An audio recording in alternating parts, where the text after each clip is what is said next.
Hello everyone and welcome back to Russell's Movie Reviews, the show where I reviews off that's mostly pretty good, maybe one of the best movies of all time, or a film that absolutely sucks, as remain in the depths of hell. Now last week we obviously discussed Psycho 2, which turned out to be an actually pretty good sequel to the original. And now we are going to be talking about what is the most documented sequels of all time, and it's mostly because of that horrible production that came along and basically screwed up the entirety of the film. I'm of course talking about Alien 3, which came out in May 22nd of 1992. Now, before we get started with this review, I need to get this out right now. You guys can probably tell by the timestamps, like how long this video is going to be. It's a pretty fucking long video. Most likely because there is a lot of information that I want to go over in this review. And like I said, it is one of the most troubled shoots in film history. And I do plan on going over all of it, or at least most of it. And obviously, even if it didn't have such a bad production history, this video would still probably be very long because I have to talk about two separate cuts of this film, which I obviously did for the first two Alien films. So, although in this case, this came out with the 2003 kind of box set that came out, and obviously was ported to later DVD and Blu-ray releases, which I think this was the first Blu-ray release from 2000, but this particular release is from 2011. I don't think it's actually, because I don't think it's been reprinted in, like, oh no, I shouldn't say, no, I think this edition has been reprinted, but we have not gotten like a further expanse version, like a 4K release, because Disney is just being really freaking stubborn right now and not wanting to release a whole bunch of 20th Century Fox's catalog, but that's a whole different discussion. But yeah, so as you guys may tell, if you look actually at the time bar, you will see chapters. I think this is going to be the first video that I actually have chapters. So if you actually look at them, we will be going over the production history, over the theatrical cut and the assembly cut, and then we'll get into my final thoughts. So, yeah, this is going to be a meaty video. So, strap yourselves in, grab some food, some drinks, and let's start this. So, this film had a budget of around $50 million. Domestically, it made about $54 million, and worldwide, it made about $158 million. So worldwide, it was a success, but domestically, it was kind of a flop, considering the fact that it made its budget back, but that's pretty much about it. It only made like an extra $4 million from, from its domestic box office. And it clearly kind of shows, considering the fact that critical reception at the time was mostly mixed, but more kind of leaning towards the negative side. So, I mean, yes, this film has gotten somewhat of a better reputation over the years, but I feel like that's more just because of what the film could have become and what,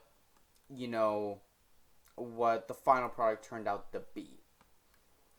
So, my history with the film, also real quick before we get on to that, this is directed by David Fincher, who, before this did like music videos for I think Madonna, and then he did one for Michael Jackson.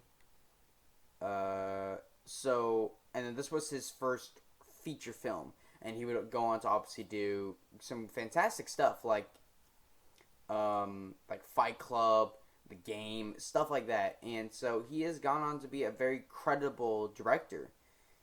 It just sucks that the production that he first got started on was not the best. So, yeah. But, yeah. So, let's go over that plot, and then we'll go into the production history and really start this video off.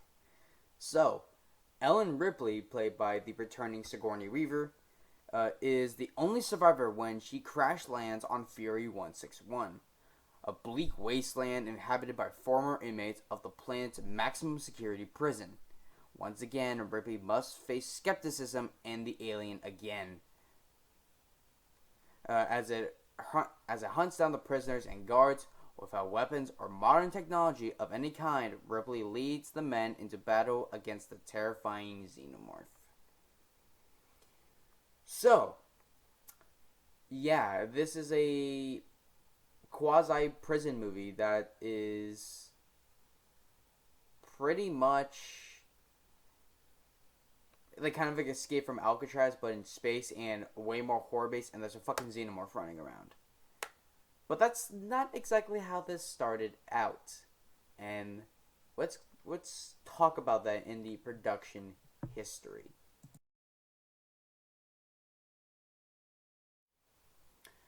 Alright, so let's talk about that production history, shall we?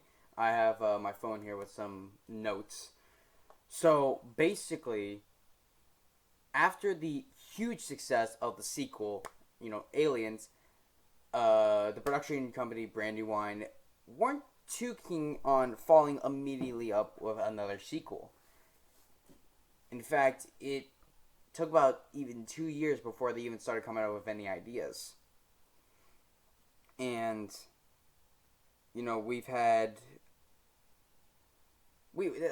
yeah, there was a, 7-year gap between the first two, and then a 6-year gap between Aliens and this. But, really, I feel like the reason why there was such a big gap between the first two was just because they were changing studio heads, and the higher-ups at the time, like in 83, were just like, do we really want to do this? So, but obviously, with this film, the reason why it was so delayed was because it's shitty production. But anyway, so basically, I think they initially asked James Cameron if he wanted to return for Alien 3. But I don't think he really ever signed or even confirmed saying, I'm interested in it, so they kind of just forgot about him. And then hired William Gibson, who was I think he was like a cyberpunk kind of author who wrote I think it's called the Anchor Point script, where basically it followed Hicks and Bishop, and they're stuck on this colony, and they fight off basically kind of like Aliens, where it's like they fight this huge army of xenomorphs with a whole bunch of young Marines, and like they get transported. They don't get transported, but they get taken to this like kind of like this space hub thing where basically there's like a mall and stuff, but Weyland Yutani, they have a secret like science base where they're conducting research on xenomorphs, and like I said earlier, Hicks and Bishop had to gather up a whole bunch of young Marines to defeat the xenomorphs, and apparently, looking for the notes here, there was going to be a xeno-human hybrid, or no, the scientists were trying to make like a xeno-human hybrid, and one of them, I think, turns into a creature that we would later on see, or a similar kind of creature that we go on later to see in Prometheus. So I guess that's kind of cool. But yeah, it was so far off from basically from what Aliens would have been,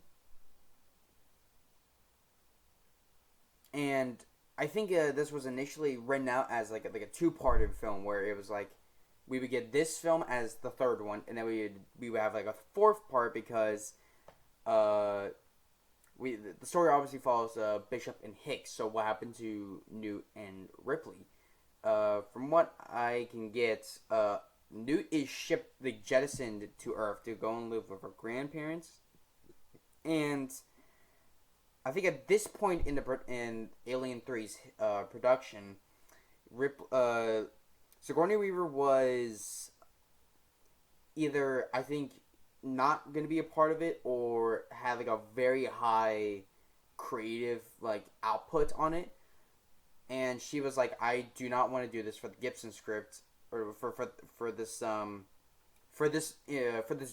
version of it. So she is basically written off completely by Gibson. Like I think she's in like a coma, and then like I believe halfway through it, she gets sent to Earth by Hicks. So, and there was also apparently like this because this was late '80s. So like I think '88 this version was being developed. So there was obviously tensions with the USSR. So they put in this like basically like the future version of the USSR, and it's like so it's like really fucking weird. And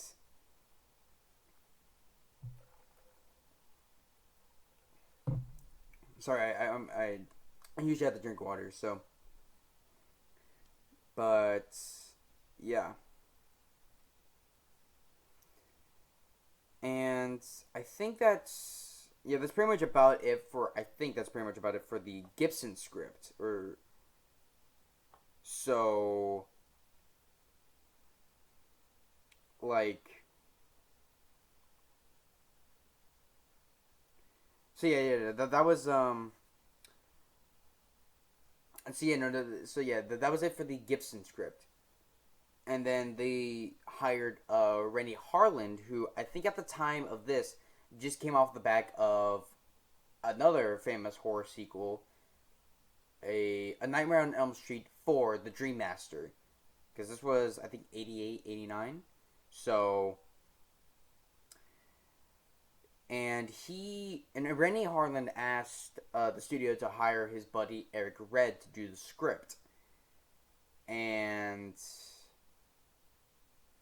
basically, so this one, if you thought that the I'm looking for the notes right now. So basically, if you thought that the Gibson script was kind of abstract for an alien movie, like a mall and like a science lab and like a xeno human hybrid, this shit is like so much worse. Like so much worse. So basically, we don't have any of the principal characters from the last movie. We don't have Ripley, we don't have Newt, we don't have Hicks, we don't have Bishop, we don't have any of them. We basically follow a young Marine called Sam Smith. Basically, he's like working for the Marines, and basically, I think it's somewhat. Yeah, it's somewhat. I'm looking for it right now. So basically, it's kind of like the same thing as as an anchor point from the previous script, where basically there's like two different levels to the space station, and there's like a middle, like there's like an American type setting to it, and kind of like I said with the anchor point script, there is like a science lab where Wayland-Yutani scientists are working on the xeno-human hybrids and just basically experiments on xenomorphs. But this is the kicker. This is the fucking kicker. So in the climax, all like the hybrids and the xenomorphs like form together.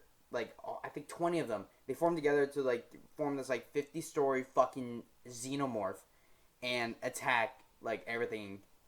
And It's so fucking stupid. It's like a Power Ranger sort of thing where it's like all these like monsters like come up and it's like ooh big monster thing. But yeah, it's bad. I do recommend all you guys to try and check out these scripts, at least where they're somewhat available and they're like free to look at, because these are interesting ass plot details that are like, it's so mind boggling to think like, how did they let this shit pass? I think apparently Eric Red said a number of years later that he was kind of like rushed to it. He had like no more than like 5 weeks to write the script, and the craziest fucking thing is that Fox was such in a rush to get this film out that they almost signed off on it completely, because they were like, we need to get a third one out. Let's go. So it's just fucking crazy that they almost made this the Alien 3.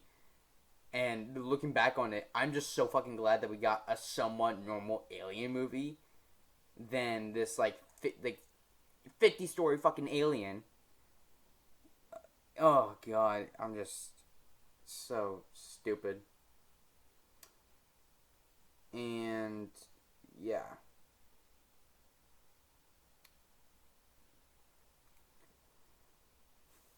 So, oh, actually, wait. I'm actually looking for this. So, yeah. So Eric Red, I think he had 2 ideas.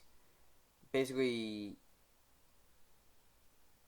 uh, because I think he wrote that script out, and then, or actually, no. I think I don't know the exact history on this, but he also he did pitch 2 different ideas. One where basically it's like an alien origin story of the kind of like similar to Prometheus, how that would turn out. Some like in 2010, 2012, and basically they yeah. So basically, it was like an alien origin story about how they came to be and shit like that. Fox shut it down, basically saying that no one was interested in getting or wanting damn it, I'm forgetting the words. Basically, they basically said that like no one really gives a shit about seeing the alien planet, and it's like, well, I mean, Prometheus did come out, and that made kind of a lot of money for the studio. So I mean, they kind of I guess at the time they didn't really give a shit. So they yeah. So the first idea they shot down completely, and then the second one,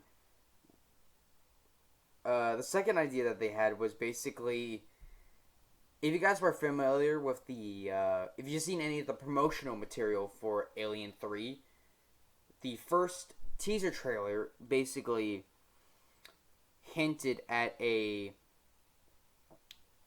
like what the early kind of ideas were, where basically it's very minimal, where it's showing around. It first shows like the rotating of like the alien egg, and the narrator is like, basically he says basically the tagline for the original film, where it's like, in 1979, no one can hear you scream, like in space no one can hear you scream.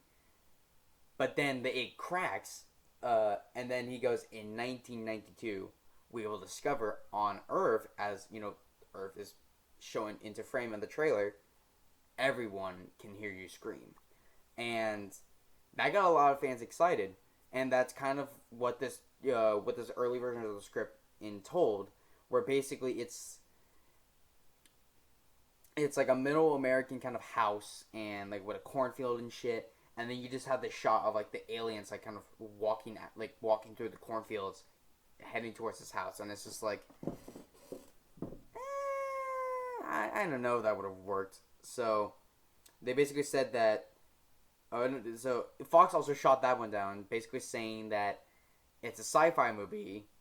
Like, why would it should take place in space, so they should have science.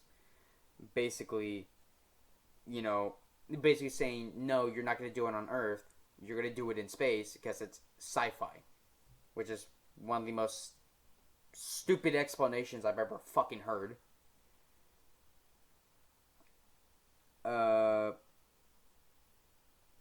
Then after they got rid of both Rennie Harlan. Oh no. After they got rid of Eric Red, they brought in a guy, David Twohy, who worked on the Pitch Black, Chronicles of Riddick, basically the Riddick series.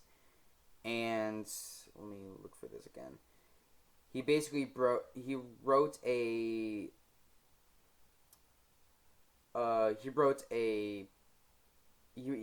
he did a draft on a prison space station called Malak Island. I think that's how you say it.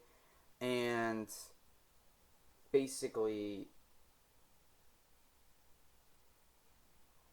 I don't know if Ripley was in this version of the script. Oh yeah, no, Ripley is not in the script, and it's told for a newly arrived prisoner. I think he's called Styles, I think. And again, the idea of the facility, whatever that it's based around, is breeding xenomorphs. That has been carried out throughout every single version of the script. So from Anchor Point to the Eric Red script, and then now to the David Twohy script. So I don't know why writers had such a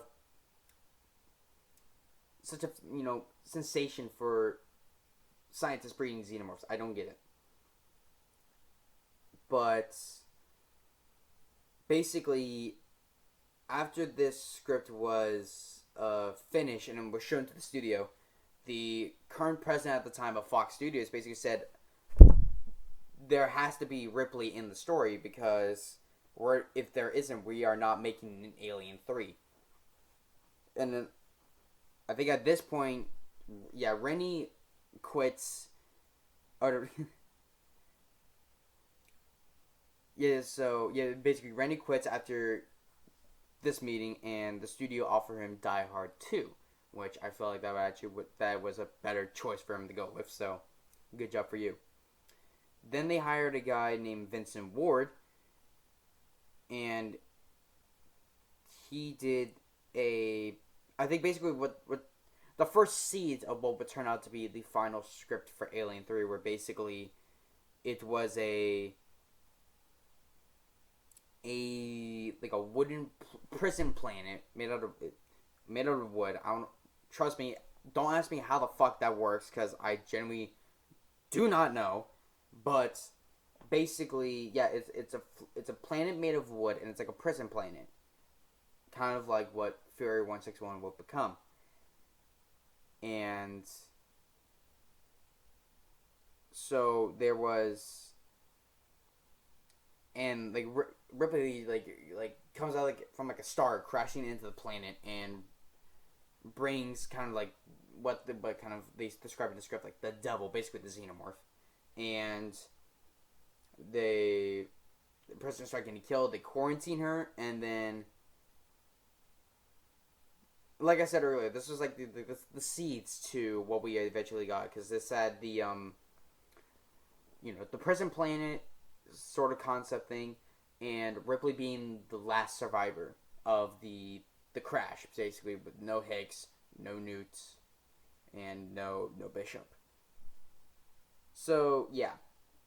But, yeah. Then they brought in a guy named John Fasano, who worked with Vincent Ward to kind of punch up the script a bit. And then they brought in, I forgot the other guy's name. They brought in another guy, though, and they changed around the script a bit, basically, like, having it, instead of, like a, I think in the original script, it's like a few hundred monks instead of prisoners, but then they changed it to like a seven dwarves type of deal, and then they basically just kept on changing Vincent Ward's script. And then when he found out that they basically were kind of butchering his script, he just said fuck it and quit. He was done. And then finally they hired David Fincher, and they reworked the prison concept into the final shooting script, and got Sigourney Weaver into this. Got into the finally got her to accept being a part of the being a part of Alien 3. And in total, for just the scripts alone, Fox spent about 13 million and about 10 writers, or no, more than 10 writers to get to the final shooting script. Yeah. We're going there. That was just the script writing phase. Wait until we get to the actual production, because basically it was basically just a shit show. Basically what happened was, once they got onto shooting, there was a lot of conflicts between mostly between director David Fincher and the studio, basically, where Fincher was like, let's do this idea and this idea, and then the studio was like, no, dial it back, let's not do that. And it's like, well, no, we have to build up upon the alien world. And it's like, well, no, we just want to make another alien movie, just keep it to our standards. And it's just like a whole bunch of conflict back and forth, and it unfortunately did lead to, basically, I'm gonna have to look back on my notes, but basically it led to David Fincher walking out of the studio, walking away from the film in final post-production when they were editing the film, and he doesn't like it talking about it. I think I could account total of 2 interviews in his career, or recently, that he actually talked about Alien 3, and you could tell in his voice that he was not. It was not really the most pleasant experience, and basically,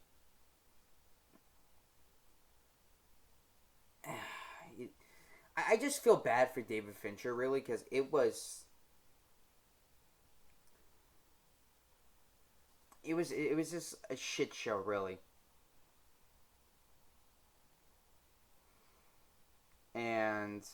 But yeah, basically a whole bunch of a studio conflict between him and the studio, and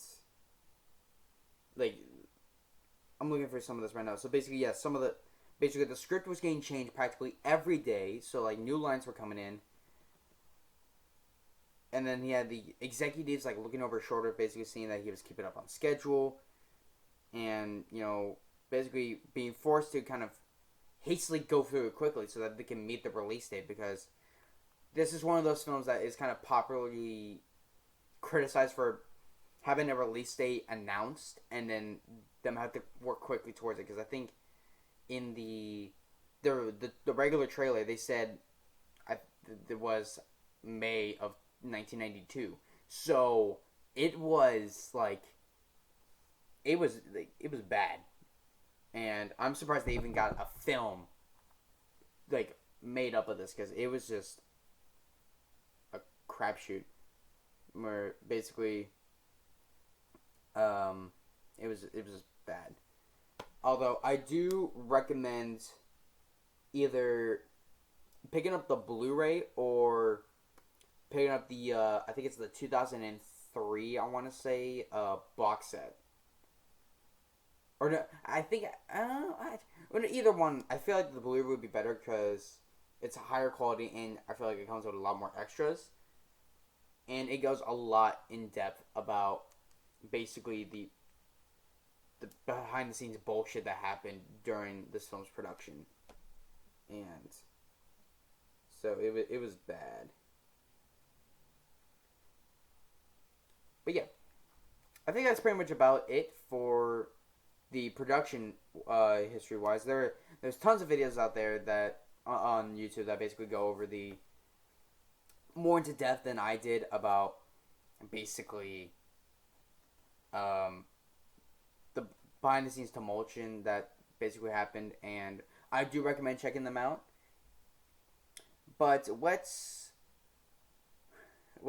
go on to the films themselves, or to with the film itself, because like I said, I had to I well I, yeah, basically I watched both cuts of this film. I watched the theatrical first, which ran at about 1 hour and 54 minutes, and then the director's cut, or not even director's cut, the assembly cut ran at 2:24, and I will go over all the differences when I get to the assembly cut. But let's first start talking about the theatrical cut.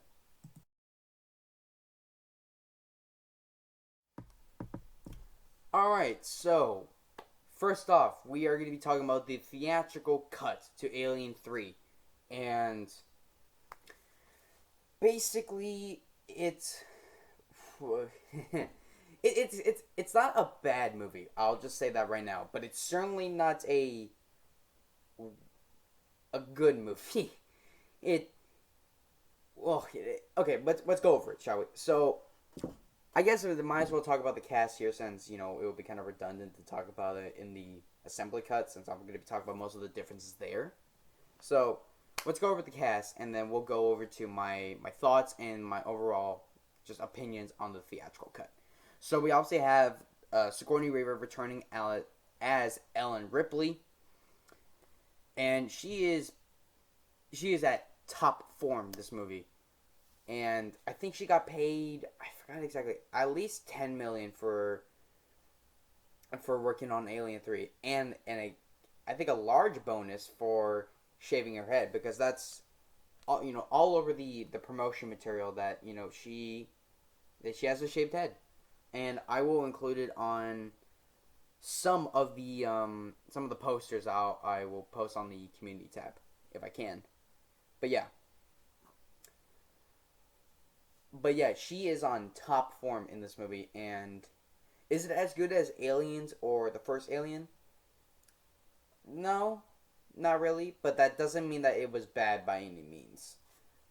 I don't feel like that Sigourney Weaver can really put in a bad performance. I think it's just mostly just the material that she's given, and the material that she is given in this film is very good. It's just that I feel like I feel because of the rush production, they didn't really give her enough time to kind of,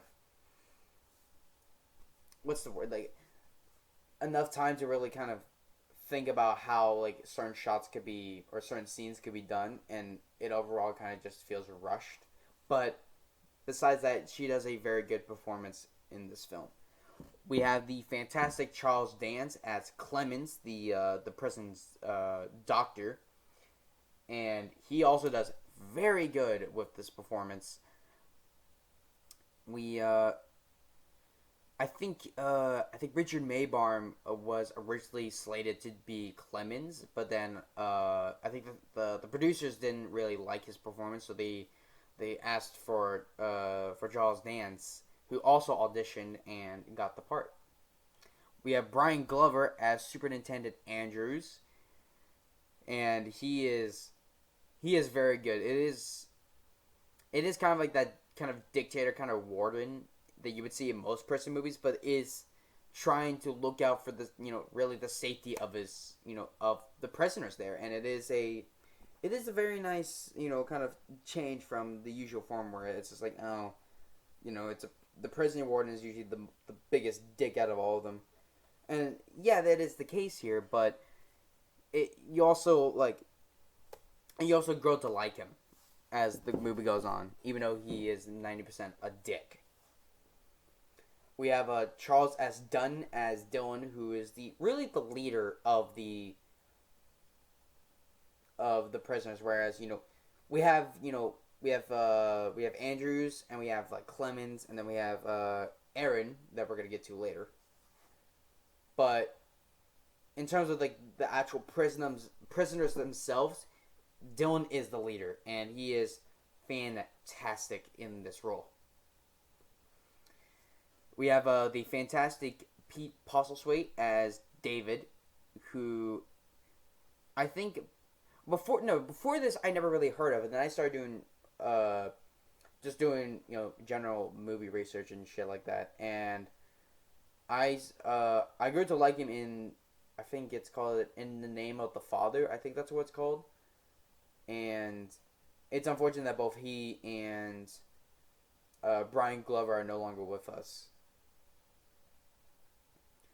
We have Ralph Brown as Aaron, also known by his nickname 85, and the reason why he has that nickname is because some of the prisoners got into his file and figured out his IQ score, and that drives him mad. Which I guess it's like, hey, it's a nice character trait, but besides that, he is kind of bland for me. We also have Paul McGann as Golic, who seems like a regular prisoner, but then kind of just goes insane at one point. We have Denny Webb as Morse, and I think he's the most scanned out of the prisoners, really, besides Dylan. So it goes Dylan and then Morse, and then kind of Golic and then David and whatever else is there. And both Paul and Danny do very good with their respective roles.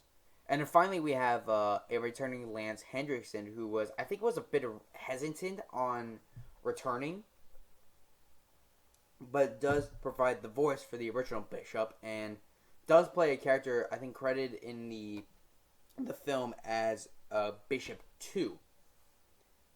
And he does great as both, as usual, because it's Lance fucking Hendrickson, and he is pretty much great in all of his roles, even if the material is absolute shit. Like in, what was it? I think Hellraiser Hellworld. Oh my god, the shit that he's given in that is terrible, but he just pulls that off so well, and he does great in this role too. That's pretty much it for all of the principal cast members, because it's really just, besides Ripley and then Bishop, they're really the entirety of the cast is the prisoners, and most of them you forget, their names. So I just went over the kind of the most important prisoners and the ones that have the most the most recognizable prisoners. But yeah, that's pretty much about it. So let's go in more in depth of the theatrical cut. Basically, if this is, I think, the most, excluding the assembly cut, this is the most dark Alien movie ever, because it has just an overall bleak and depressing tone, whereas aliens, they are horror, but there's still uplifting moments every once in a while where it's hey, I can calm down, and then let's get back into the horror. This film is just consequently just, it's mixture of horror and then just depressing ass scenes, and it does kind of affect the mood of the film, but it strangely kind of works in both cuts, really. Whereas the assembly cut is more of an uplifting. It's a little bit more uplifting than the theatrical, but it doesn't really help. But I'll get more to that when we talk about the assembly. But the theatrical, it is bleak and depressing, and like I said, it works for obviously, if all the Alien films were like that, then I would just say this one really isn't that different. But especially with the fact that this is kind of a self-contained kind of story, it works. It really does work, and I do like the camaraderie of the actors, which is 90% British talent. I think besides Sigourney Weaver, Charles S. Dunn, and Lance Hendrickson, pretty much the entirety of the main cast is British. So that shows that this is,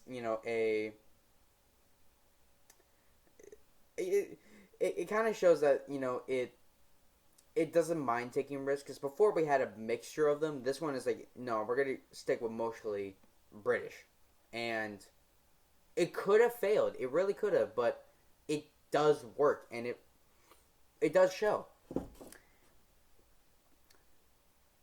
Then we just had see, it's kind of hard because talking about the theatrical, because all you want to really talk about is how bleak and depressing it is.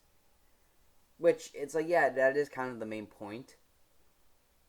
And I guess really the main thing to talk about, which I guess we could talk about with both cuts really, is the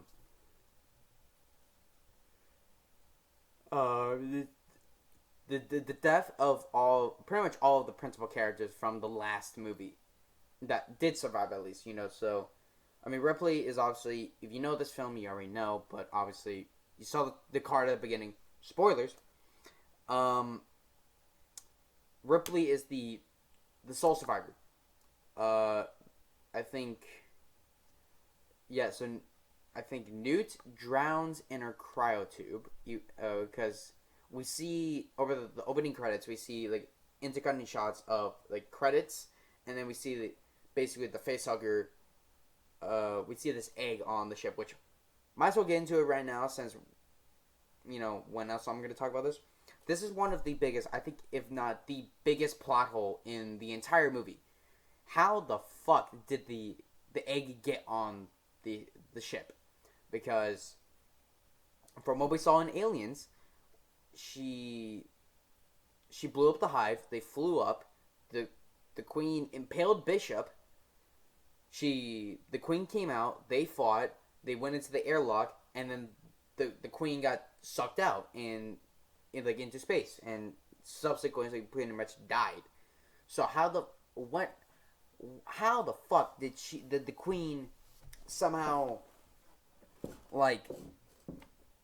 had time to kind of calm down after the ship landed on the Sulaco, poop out basically an egg, and then had time to kind of whip the tail around and then impale Bishop, and then start the whole climax of the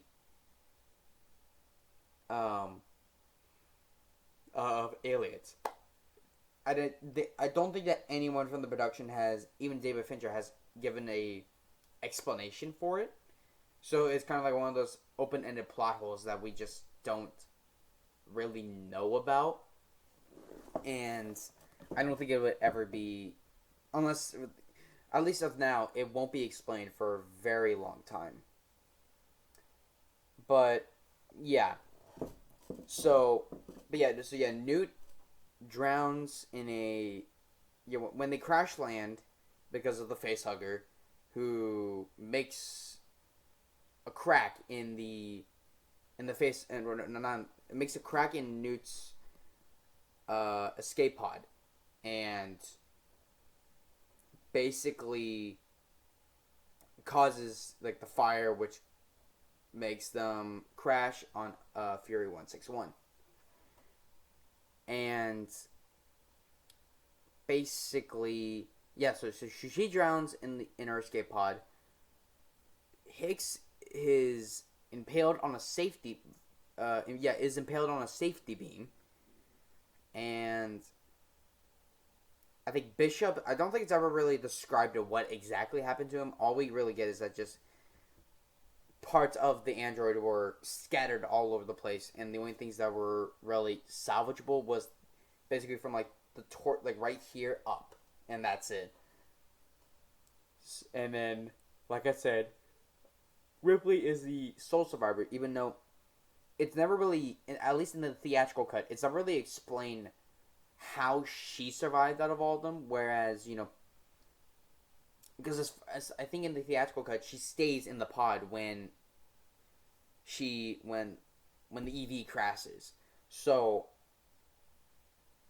how did she survive out of all of them? When like I said, granted knew it was because of the facehugger, I can get that, but Hicks got impaled on the safety beam, and Bishop was scattered pretty much all over the EV.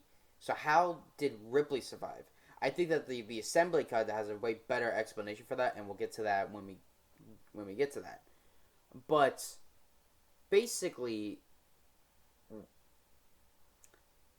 it is kind of unexplained because of the major cuts that were done to the initial work print that didn't that because the studio was like, all right, we need to cut, and basically they just kind of butchered the original version. And while the theatrical cut of Alien 3 is still somewhat comprehensible to understand, the assembly cut is a lot more easier to understand and kind of go along with the plot a bit better, whereas the theatrical cut is just like next scene, and it's just kind of jumbled its way through it. And it's really just and like I said at the beginning, like it's a really kind of bleak and depressing film. I mean, the film is overall, but it's like if you think that the assembly cut is bleak and depressing, the theatrical is the most depressing ass shit you will see in a 90s feature film, I think, ever. And it's just kind of weird. But overall, I think that the theatrical cut is a comprehensible mess, really. It does have its moments, and I think overall it is certainly better than what the next film will offer us. But it really doesn't compare to the first two, nor the assembly cut. So I'm going to give this film a B-. Just because of its, it's almost incomprehensible really most of the time, and it really does show that the studio just wanted to just cut its way through it to make it somewhat more watchable. Although luckily they would at least recognize this problem and release the assembly cut later on. So let's go on and talk about that assembly cut and see how much it perhaps did improve upon the regular theatrical cut.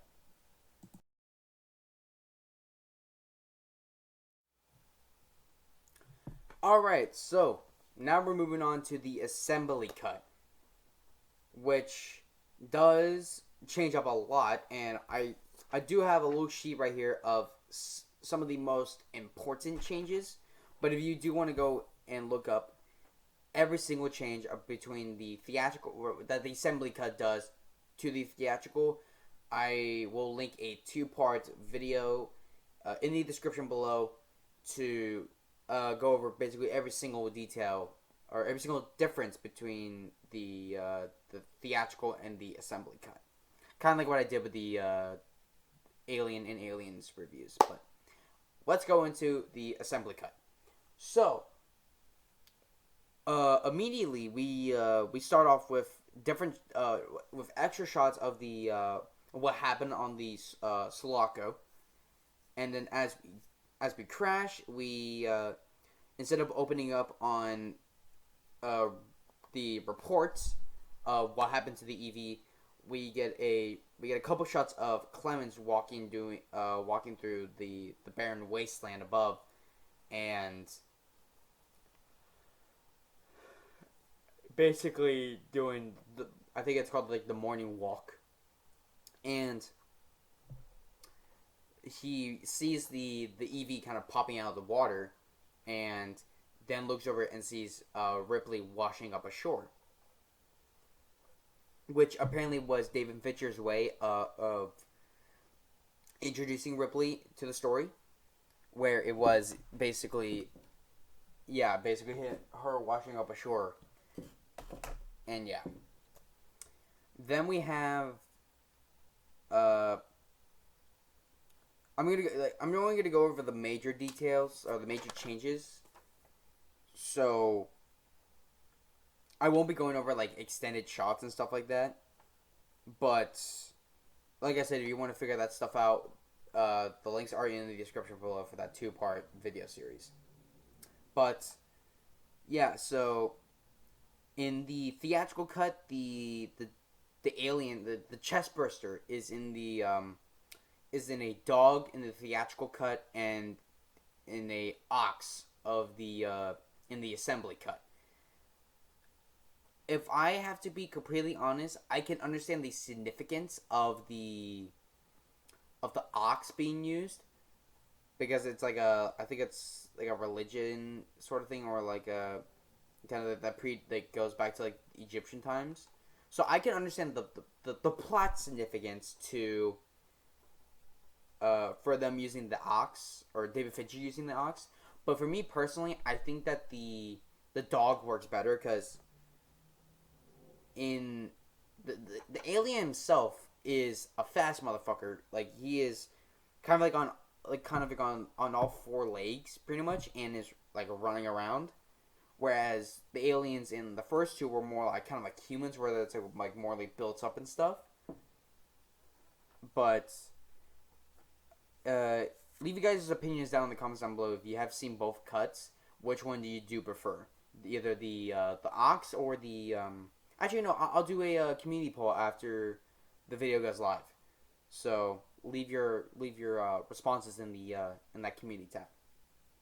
Anyway, but yeah, so the alien is in the alien is inside of an ox instead of a dog. We also have a once the chest burster has bursted out of the ox, we get a new shot of it like walking away and then like scuttling away, which I'm like, okay, that is kind of sick. We have in the theatrical cut, in both versions, there is they suggest, why don't we lead the alien into this like chamber, and we'll lock it up, like, because it's intimidated by a fire, so let's lure him into the chamber and lock it up, and let's just keep him there. In the theatrical cut, they go along with this, but then the alien kills one of the prisoners, which sets off the fire early, and they kind of just ignore it for the rest of the movie. In the assembly cut, that happens, but then Junior, who is one of the people who was in the attempted rape scene of Ripley, which I'm not going to go into really, because honestly that scene makes me very uncomfortable. But yeah, so Junior is on one side of the fire, the rest of them are on the other side, and the Xenomorph is right in the middle. So Junior is like, you know what, screw it, I'm going to sacrifice myself, I'm going to go into the chamber, lure him in there, and basically they run over there, they lock him up, and then they just kind of just stand there and just hear this guy getting torn to shreds. And it's really kind of disturbing, but it is kind of like a nice moment, because it is like, yeah, you did redeem yourself, and that is good. After this, we have Morse and Gallic talking in the hospital ward, where Morse explains that they did capture the alien and it is in this chamber. Gallic convinces him to release him, and subsequently knocks Morse out and goes to the pen where the alien's locked up. There's a guard on duty, and Gallic kind of just slits his throat, opens up the chamber, and lets the alien out, while it also simultaneously kills him in the process. And we have before the scene, because in the theatrical cut we only get one scene of Aaron and Ripley talking about the messages that the company sends, but in the assembly cut there's a scene earlier after the alien's released, when after another new scene where Ripley tries to explain to Dylan that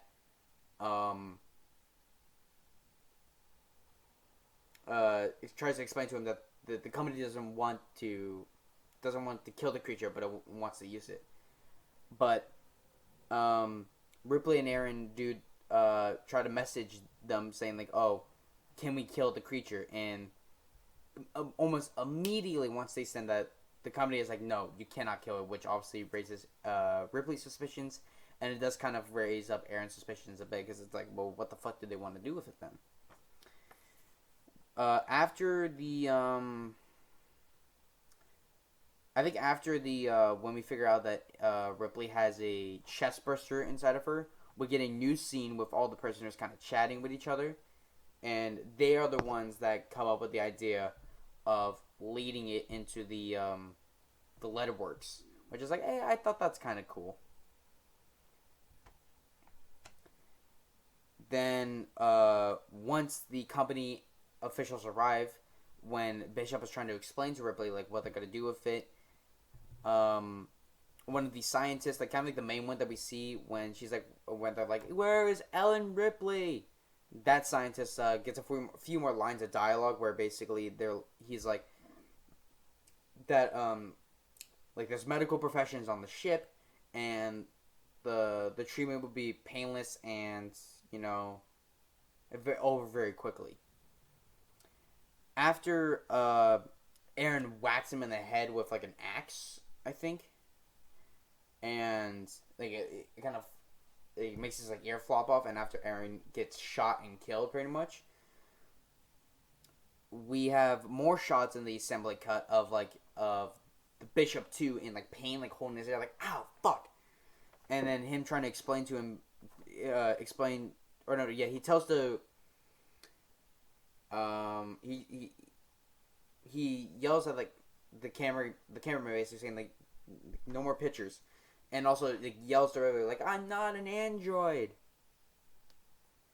And in the theatrical cut, okay, this is the biggest difference between the theatrical cut and the assembly cut. In the theatrical cut, she obviously, in both versions, she makes up the decision to kill herself, and she drops herself into the lava. In the theatrical cut, she's falling, and then you get this like really kind of bad shot of like it's like flickering like and you just see her like falling back, and then the chest burster pops. I was like, and then she like grips onto it, and then they both kind of plummet into the lava, and instantly burn up. Whereas in the assembly cut, we don't get that shot. Instead, we just get this shot of like Ripley falling into it, like with her hands and legs out, kind of like in a crucifixion way, and she hits the lava and gets incinerated.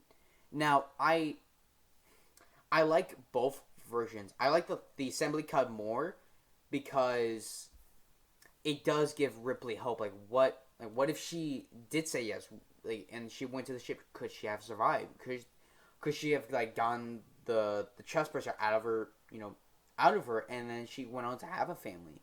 Whereas in the theatrical cut, it pops out, and you're just like, well, no, she was fucked. Even if they got onto the ship, the thing would have popped out and she would have died. So leaving that open kind of ending in the assembly cut does work better in terms of, if you just watch the original 3, that does give Ripley kind of hope, along with kind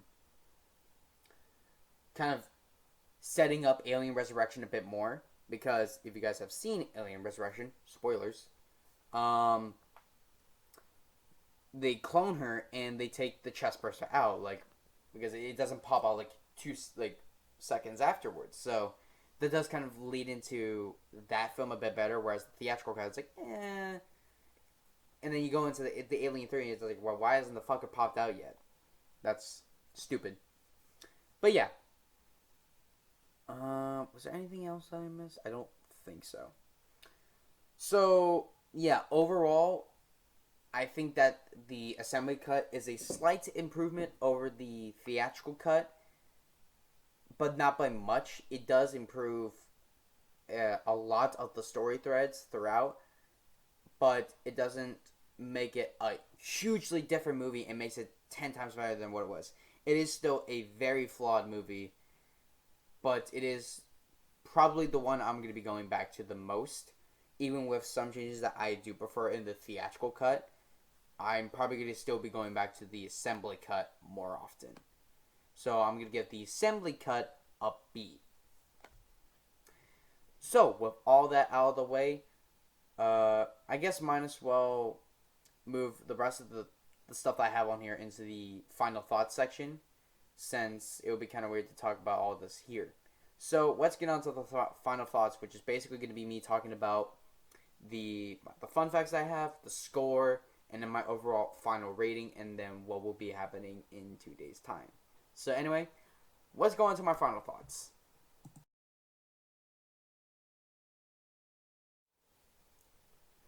Okay, so let's get on to the final section of this review, which basically just covers the rest of the most important details about this film, really. So, the two fun facts that I have is that, did you know that, obviously we know that Michael, or that Hicks does die at the beginning of the film. But, Michael Biehn was deeply hurt that he wasn't asked to return as Corporal Dwayne Hicks, but even more so that his character was killed off at the start of the film. He didn't mind Hicks dying, in like itself, but just objected to the fact of objected to the careless way that they did it, which is like, okay, I can understand it. I think they worked it out to basically where they can use his face. Where actually I could probably real quick pop this up. I think. Let's hope. Here we go. And yes, I do research on my videos, so yeah. But yeah, basically he was very upset that they didn't ask him to return, and like I said, we're even more upset that they the careless way that they did it. So yeah, here we go. So yeah, he said that he didn't mind he didn't mind Hicks dying per se, but objected to the careless way that they did it in the film. He therefore refused the studio to He therefore refused the studio's permission to use a dummy of a corpse in his likeness, but allowed them to use his photograph. I think he would go on to later say that he kind of regretted doing that and just said they could use it for free if Fincher hired him for one of his feature movies. So I was like, oh, that's kind of funny. But yeah, I can kind of see where it's coming from. But at the same point, there was really nowhere else to go with that plot dynamic. It was more like a solo. It was more like Aliens kind of focused, where if you moved that to Alien 3 too, you know that they're going to survive. So killing them off at the beginning does work. But I can understand most people's reaction when it's like, oh, they killed off Newton Hicks, blah, blah, blah, blah. I can understand that. When I initially heard about that, I was livid. But now, as I'm aging and I'm kind of growing more wiser, I can understand this more. The second fun fact is that apparently the original rough cut / work print of the film apparently ran at around 3 hours long and was more gory than any of the others. I think in later interviews, David Fincher said that he was trying to replicate the original Alien film in terms of the the blood, really.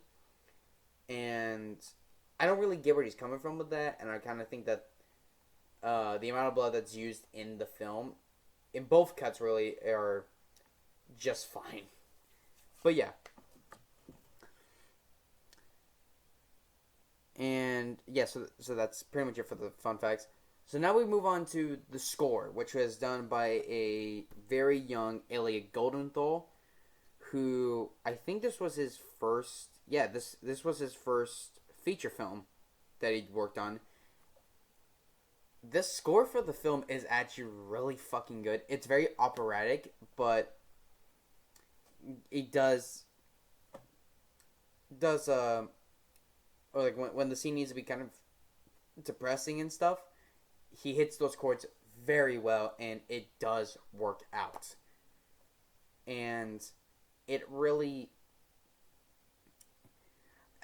the score itself is very good. It's just, I don't think it works by itself. Whereas like Alien and Aliens, well, even if with those films, they don't really work by themselves, and they kind of work more with the films.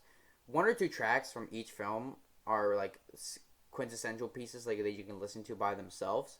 But overall, the scores themselves work better with the films, and that goes with the same for this film. In terms of picking up the score and listening to it, that might be a little bit more difficult with this film, especially because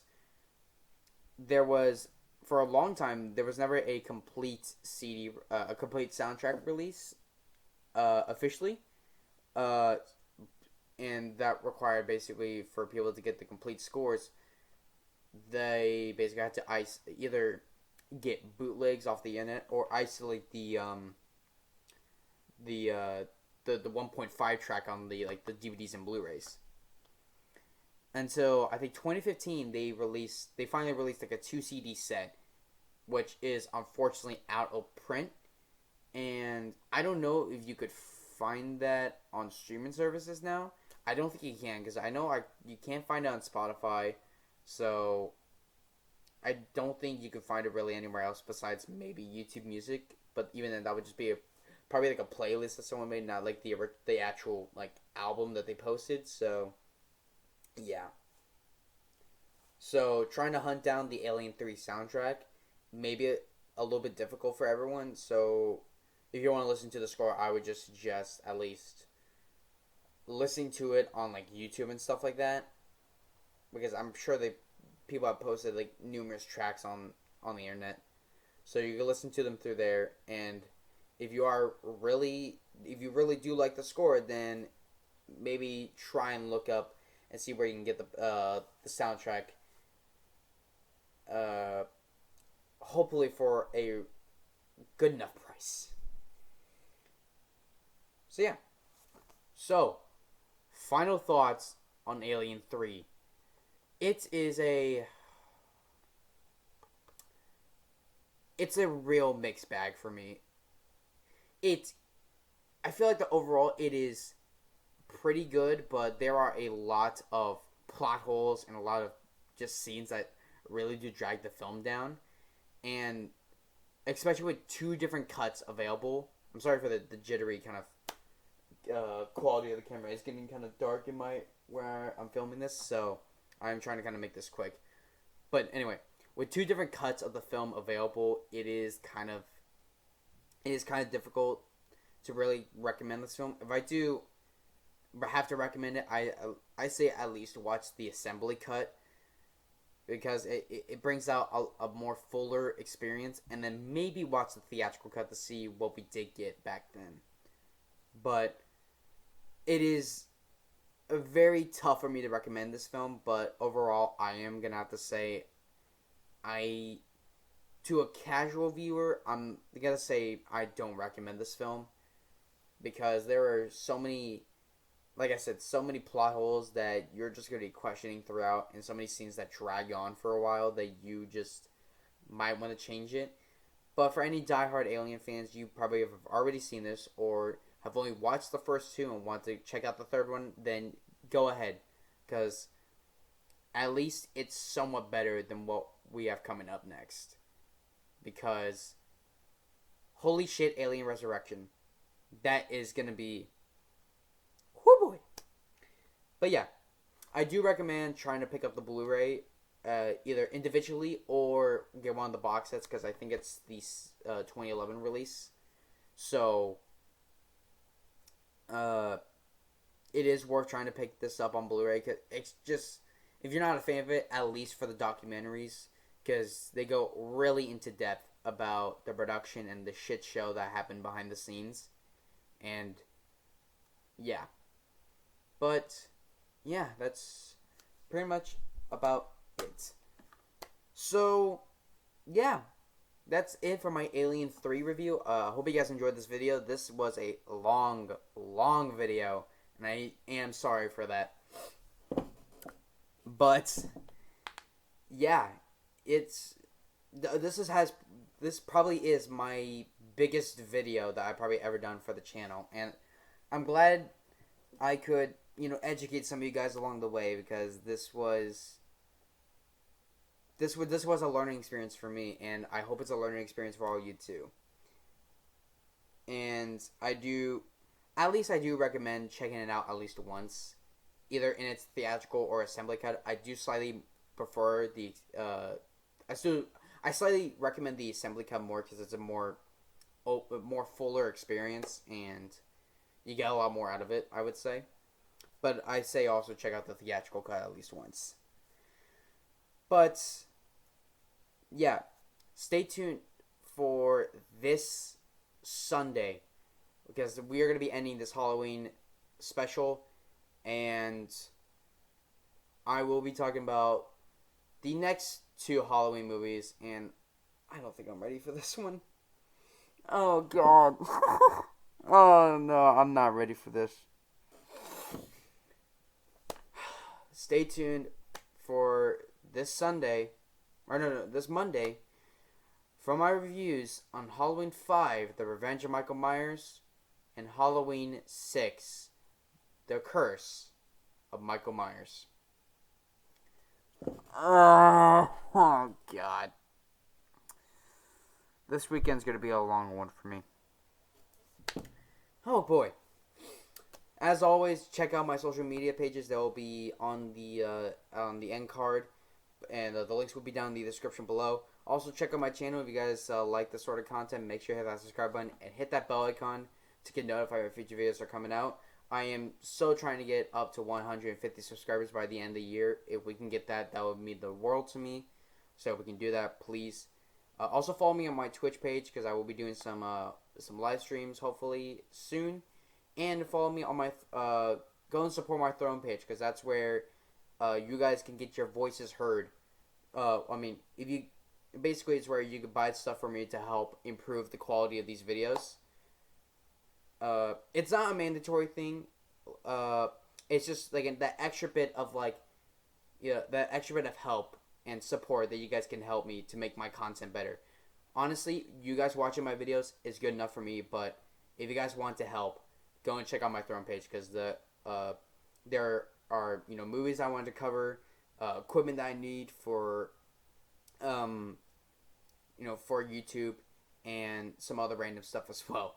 So yeah, that's pretty much about it. Also, link in the description below to the 2-part video series on the differences between the theatrical and the assembly cut, and I will also link a couple videos of a couple of reviews down below about Alien 3, and that kind of go more into depth about the behind the scenes tumult that went on.